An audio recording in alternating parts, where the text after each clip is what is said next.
Well, Jimbo, welcome to sunny Spain. Yeah, absolutely. I mean, I've gone sweater and shorts, though. You've gone full. Yeah, I don't wear shorts. T-shirt. So, yeah. No, you don't wear shorts?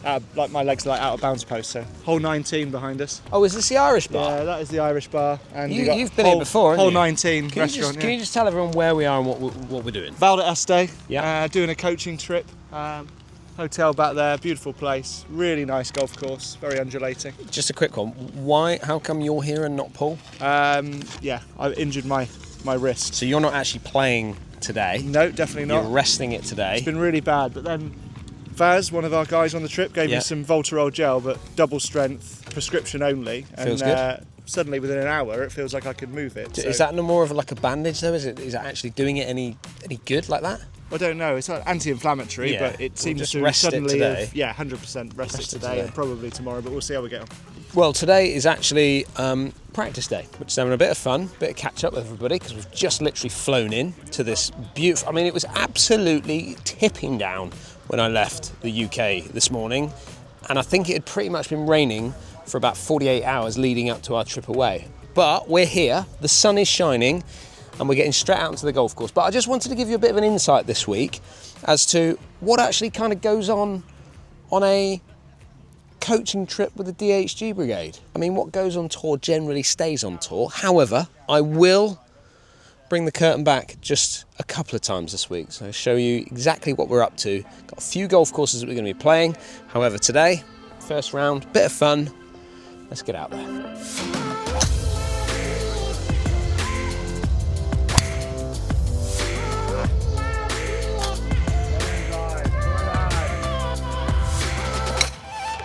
Beautiful, little fade. Look at that, look.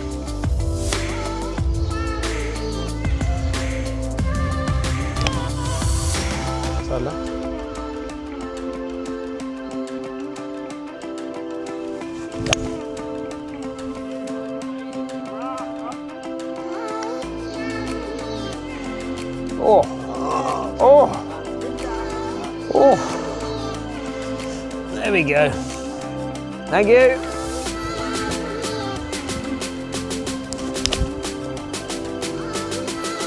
Tried to muscle that a bit.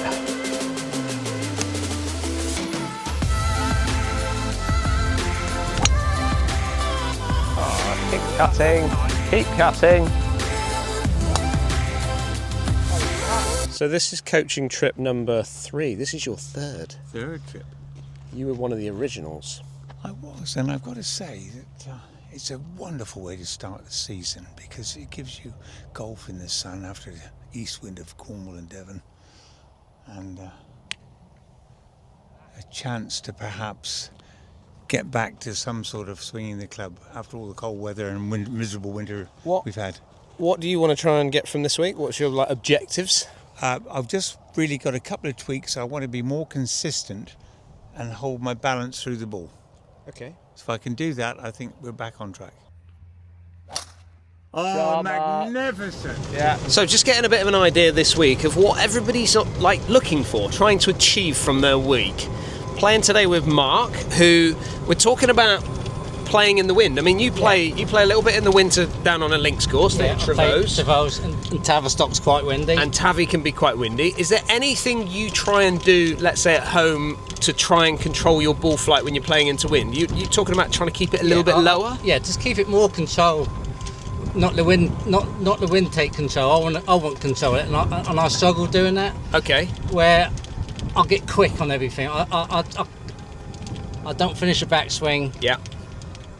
I turn too quick. Okay. And then what do you see the ball flight doing when that happens? I'll just pull it.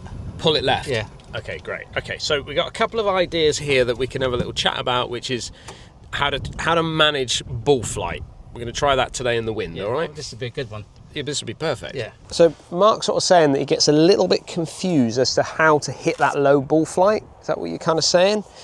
And there's kind of two ways that I think about it, especially in the wind.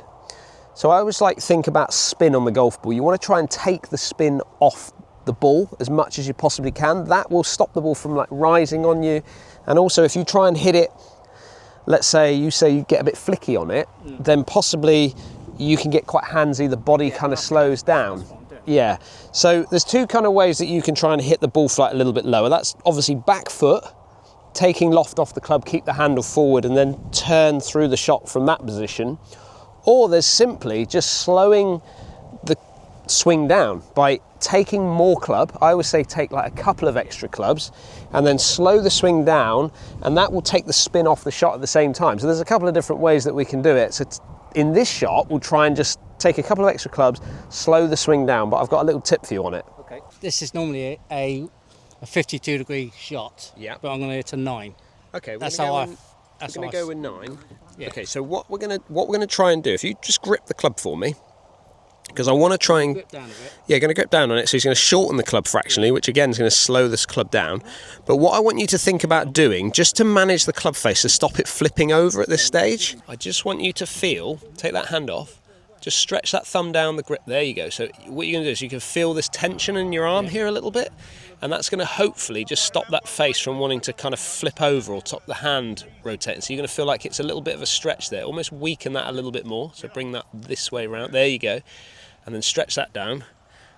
And then from that position, I need to feel like you can then slow the swing down, but also really rotate through the shot. Okay, make sure you get that thumb to grip down on it slightly, and then almost like turn through the shot, leave the club head a little bit behind you as you kind of come through. Oh, shot. Dead straight. It's better. I normally would have pulled that shot and I'll push that shot. But that's more to do with the grip than anything else there. Normally I'd be, what distance I am right, I'd be at least that and half a gain left. But what I think happens with this particular shot when people do this is that by weakening that left hand slightly, okay, it stops the left hand from flicking over, stops the right hand from flicking over. But what it does is it subconsciously makes your body have to rotate harder to square the face up. Instead of your body slowing down and your hands quickening up and then spitting the ball left, you're able just to turn harder through the shot, which kept that ball out there to the right-hand side just a little bit more. But now, from that, you can get the sense, go a bit harder with the turn, and that'll square don't square it up with your hands, square the face up with your body as it rotates through the shot. But definitely a much lower ball flight from that shot there, wasn't it? Definitely, And you got it pretty much pin high. Yeah, that's a great shot. Well, for me anyway. Oh, Peter. You have got yourself into a right old pickle here, haven't you? What are we doing from here? What, 9-iron?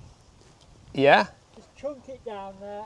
I don't think you want to chunk anything with that amount of gravel round there, Pete. They're new clubs you've got, aren't they? Well, you win some, you lose some. I'd be clipping that, just clip it off the top. Okay. Bit of clippage. I might just, hang on a minute, bear with me. I'm just going to get a little bit, I'm just going to get behind the tree here. And a bit further right as well.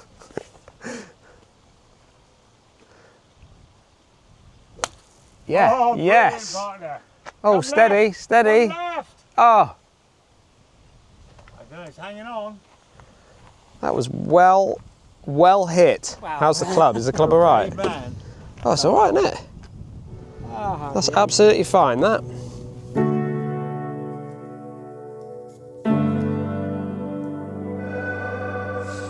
Day 3 of our adventure in Spain, and today we are at the stunning Desert Springs Golf Club, which is, I've been here years ago. You've done tour school out here and loads of stuff, haven't you? Tour school a couple of times, yeah. Yeah, it's an amazing facility, and the facilities you can see behind us as we're driving through here, the practice facility is world class. However, with that in mind, and obviously we're out here coaching people, they're out on the golf course at the moment, they're playing a little bit of a match, so we're going to go out and join them and do some course management stuff with them. But one of the questions that come in was, whilst you're there, could we create a video around reading grain on greens? And as we've kind of driven in this morning to the golf course, we can see that there's plenty of grain on the greens here at Desert Springs. So let's get ourselves to the practice putting green and just have a quick chat about grain. I have talked about grain in the past, but I think with Jimbo here, who's played lots in the grain, he can maybe just explain it, well, see what you see. So, if you're looking at this green down, can you see, if you look up to that top part of the green, the uphill bit here is dark, and then the further bit is lighter? Can you see that? I can, yeah. So that darker bit is going to be into grain. So you're putting up there, it's going to be relatively slower because you're putting, and then it's going to get onto a quick bit down grain. If you turn the camera around, See how light and shiny this is? This is down grain, downhill. That would have been almost off the green. You can see how quickly that is, whereas if you went the other way and were putting up this hill, you would have to give it a really big whack to try and get it up, and now it's just going to run away. When you travel to different countries, especially in the warmer climate, you're going to find golf courses that have got lots of grain on them. And as James says, the easiest way to read that is, even though you're going to see grain on slopes, and that's where the kind of water is almost like being drawn off the slope and it will push the grain, but it's the sun.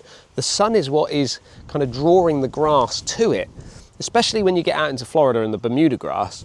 But if you just come and have a little look at this here now, and we'll have to get down and low with this. Can you see where there's a little bit of a wear area more on this kind of low side, whereas this top part here, you can see there that the grass is this way, and as it's coming to the corner of this hole, this low part of the hole, it's pulling the grass away from the hole, so you end up with this sort of like, well, the bottom of the grass basically is showing itself, and therefore it's going to see a more of a browner kind of look to it. And actually what's interesting is that when you get fresh cut holes, you're maybe not going to see it quite as much. You may see it more in the hotter times. This will start to change its colour pretty quickly, but you can see there that this grain is coming down here and then pulling the grass away, which is why we're just seeing that little bit on the corner there. So it's beautifully green here, and then it kind of runs away and you see this sort of worn area of the hole. And that's the easiest way to get an understanding of what grain actually is when you get onto the green.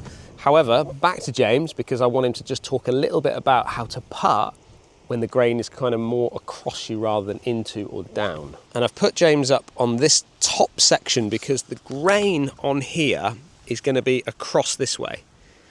And even though that putt is a pretty straight putt, the grain is going to want to pick hold of that ball and just pull it a little bit down that side. So you definitely see it swinging there. I mean, that to me is, I'm reading that as a pretty much a straight putt, but you're having to take into account that there's maybe just a little bit of grain.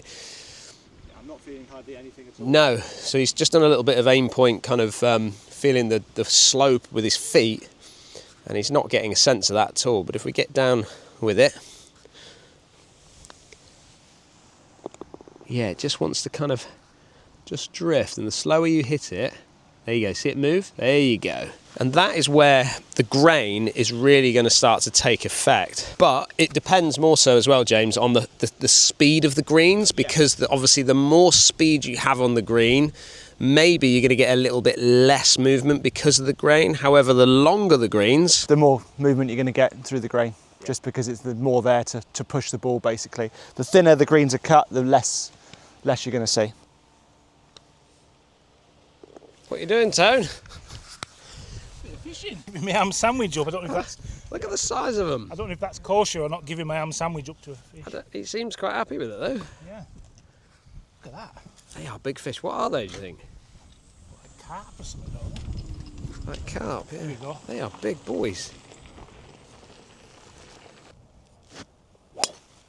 Yeah, coming back lovely. That's a great shot. So got onto the par 5 9th, and you've got three kind of ditches, or two ditches certainly in the fairway here. So certainly with you, Rich, you know, you get shots.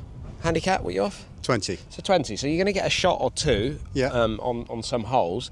You've got to play with a hole like this. You've got to, you know, you want to pull the 3-wood out and whack it over the top of that. But if you don't quite catch it, you're going to be straight in the middle of that ditch. So you've got to just play it as a 3-shot hole. You'll be going for it on your third shot, because obviously you'll be left, but you've got to lay yourself up short of that ditch. I might need to just ping what that is on the right there. So yeah, it's about 165. So you're going to put it into whatever club goes around the 150 number, and then leave yourself a full shot in from there. Yeah. Question: how far does this club go? This one, I would say, could go up to about 160. I would guess. Okay, if you get hold of that, and it gets a bit of a flyer, and then it lands and gets a bit of a kick forward, you're going to be in that ditch. Just if you're going to lay up, lay up absolutely. Some of you may think that's a little bit negative, but I just see this so often with so many amateur golfers, not just amateur, pros sometimes, who lose their mind of what they're trying to do sometimes. But if you're going to lay up, lay up. Don't put yourself in a position where you could get a funny kick and then end up in the ditch. So Rich is now just dropping down hopefully a couple of clubs. Club now? Well, this is a 6. Okay, I like that. It's just a nice smooth one of those, okay? Yeah, but look at it. It's still running.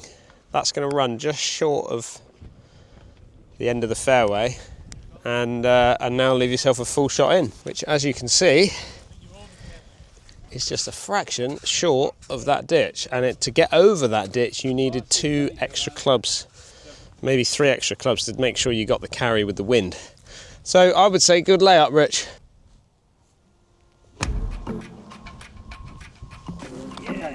Yeah.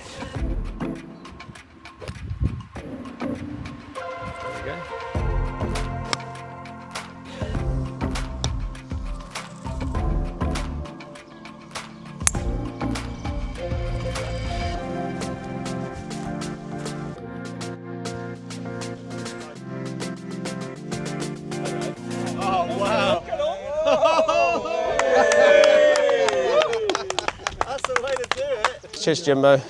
What a trip. I feel like when we ended a Sunday morning show last time we were on a trip, we had a beer in our hands then as well. Yeah, we did, yeah. The whole trip has been amazing, isn't it? I mean, we're so lucky in the fact we're blessed with the guys that come along on these trips. Yeah. And girls, because obviously we've got Beatrice here as well. It's absolutely amazing to see all these guys enjoying themselves, creating the community, because that's what this is all about. Yeah, atmosphere, and like I say, everybody gets on so well, so it's just a positive, happy environment, and just really good, and everybody's enjoying the golf, and weather's been perfect, isn't it? Yeah, I think I'm leading the run for the DH. Yeah, well, James plenty of time yet. Yeah, there is. Yeah, but anyway, Desert Springs. What do you think? I mean, you've been here loads of times. This is my second time. It's a great venue. It's a really good golf course. You need to play it more than once. It's a proper thinkers golf course. You've got to put it in position. You can't overpower it. Yeah, absolutely. But great facilities. Really good. Yeah. Well, I think this has been a fantastic trip. But don't forget, if you are new to the channel, hit that subscribe button. A big thank you to you guys for watching. A big thank you to James, and a big thank you to all the guys behind us. We've had an amazing experience, one of which will happen again next year, and we'll see you again. I'll see you next week.